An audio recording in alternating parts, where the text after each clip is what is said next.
Here's a standard challenge for lots of organizations: document review based on dates. Let's consider an organization that needs executed contracts to be reviewed by a member of the legal department 30 days before that end date. The contract was added to the system by another department who is not involved with the review. Out of the box, FileHold offers events to manage this notification. Configurable events allow FileHold to take preset actions based on organizational need or retention policies. Events can preserve, archive, or delete documents. Another function is notifications. The document owner or an administrator can be notified from a date-based trigger. This date can be a FileHold controlled value, such as when the document was added, or from a custom metadata field. While the notification offers great value, there's the potential issue of the notice not being acted on, or a different person needing the notice.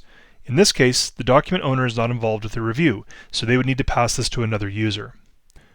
Workflow is the ideal way to do this. Workflow templates are a series of linear tasks for review or approval. These can be configured to meet different operational needs, from standardized or formal processes that meet the highest standard of approval for an audit log, to flexible or informal reviews so colleagues can help one another. Workflow tasks can be sent to one user, multiple users, or one of a group, so the right person can get the right task.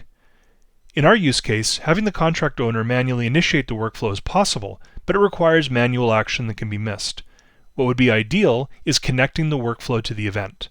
This would allow the notification to go to more than one owner or admins, as it could be routed to specific users or groups.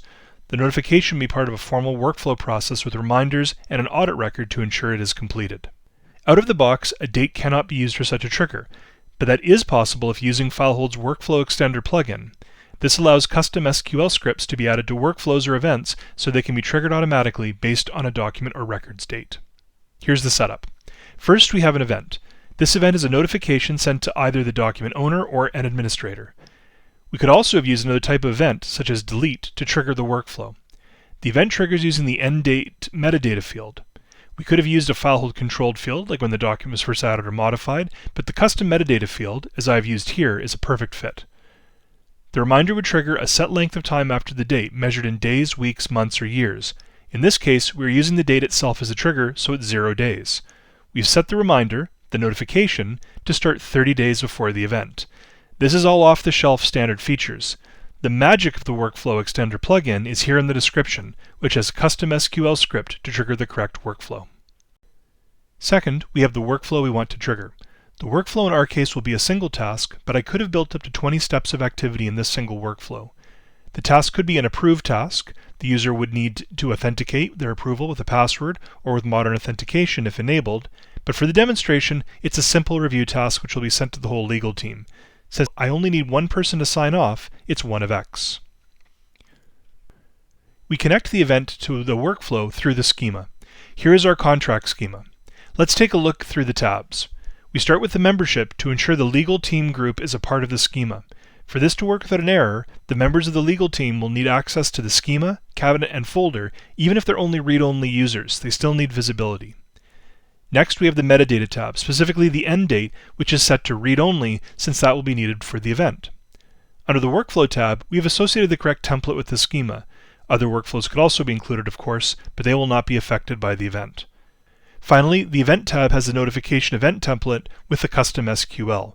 Note, you could have multiple notification events to trigger different workflows based on different dates, expanding the potential for this tool to be used for multiple processes.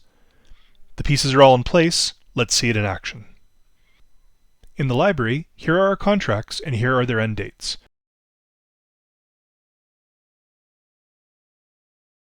For testing, I'm going to use a date well in the past so we can see what happens when the event triggers. When you set an event, it does not happen instantly. It happens when the window Task Scheduler runs. Now I'm going to take some steps to force this event to run for our demo. I go to my Windows Task Scheduler and manually run the event. Once I've run the event, I want to confirm that it's ready, meaning it completed. We can now head back to the FDA, and I'm going to log in as Andy, who is a member of the legal team. If the plugin is properly configured, the workflow task should be waiting for Andy. And there it is. We can see in the workflow status report that this has been launched to all the different users as a 1 of X task.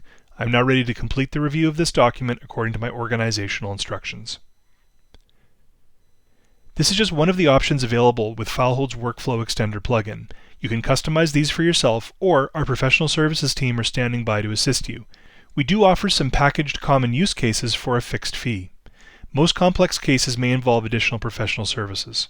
For more information about the Workflow Extender plugin or the different customization options, please contact your account representative or let us know at sales@filehold.com.